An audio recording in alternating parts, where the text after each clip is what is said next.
The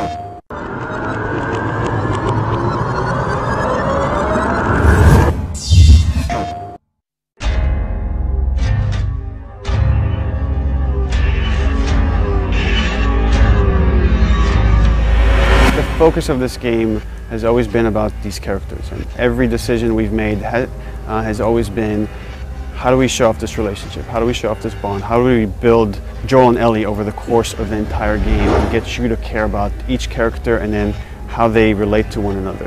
With Joel as a character, there's an interesting kind of conflict. Here's a guy that is willing to do whatever it takes to survive. And we really wanted to show in this world there aren't necessarily good guys and bad guys. There's just people trying to survive, and Joel is just one of those people.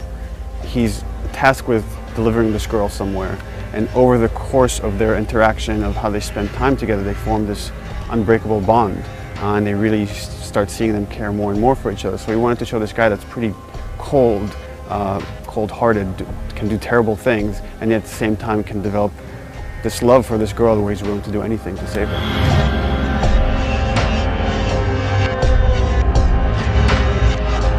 Well, it all started when we saw a documentary about this fungus called the cordyceps. And the way that fungus works is it infects different species of insects. The fungus develops inside them, burrows its way into its mind, and takes control, essentially, of the insect. What if this thing jumped species and infected people? And that was the earliest inspiration. And so that was a really beautiful jumping off point to us, because we thought we could do something unique. It wasn't just your typical ambling zombie sort of thing, but we can actually have some science behind it and ground these things. And we don't want to just make the typical like ghoul. We want to actually bring the fact that this is a suffering human being, that actually, like, if you and I were caught by this, then that's a traumatic experience. And then put yourself in Joel, Tess, and Ellie's shoes, and it's like, this is the last thing that we want to happen. These two stages, these two classes of infected that you're seeing, there's the runners. And they still have a bit of vision, so they could kind of see you if you're moving around. You have to kind of watch out where they're looking. When you're dealing with something that can see you, it's much different than something that is stage 3 of the infection, or what they call the clickers, which is using echolocation, a form of echolocation. And then the clickers, it's all based on audio. So you have to make sure you're not making a lot of sound, you're not breaking a bottle, you're not doing something that will draw them to your location. On a psychological level as a player, it kind of invests me in trying to see, like, what's behind that bush, what's around that corner, you know, and we can play with darkness and light in there and the sounds, etc. So we really want to, like, not only beautify it and say, like, oh, this is really gorgeous, but at the same time, like, kind of like add that suspense in there.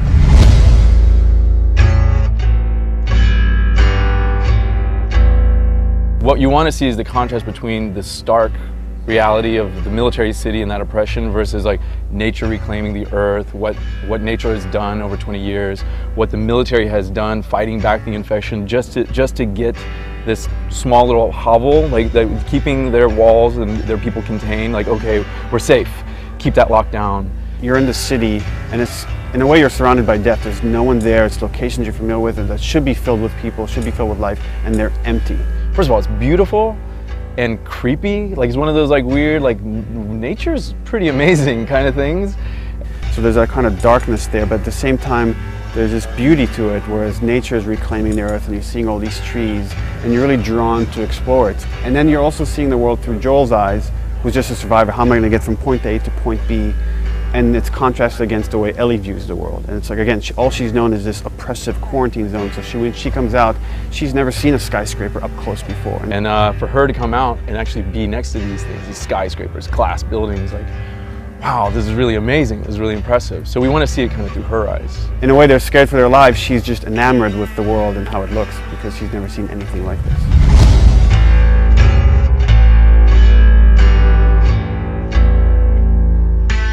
I'm sweating and I'm actually enjoying, and I know how to play these things, and every single time a new emergent situation, like, exposes itself. Something new happens where a guy took a left instead of a right, and that was the guy that's gonna, like, destroy me, and I got no ammo now, what do I do? And that's a beautiful feeling.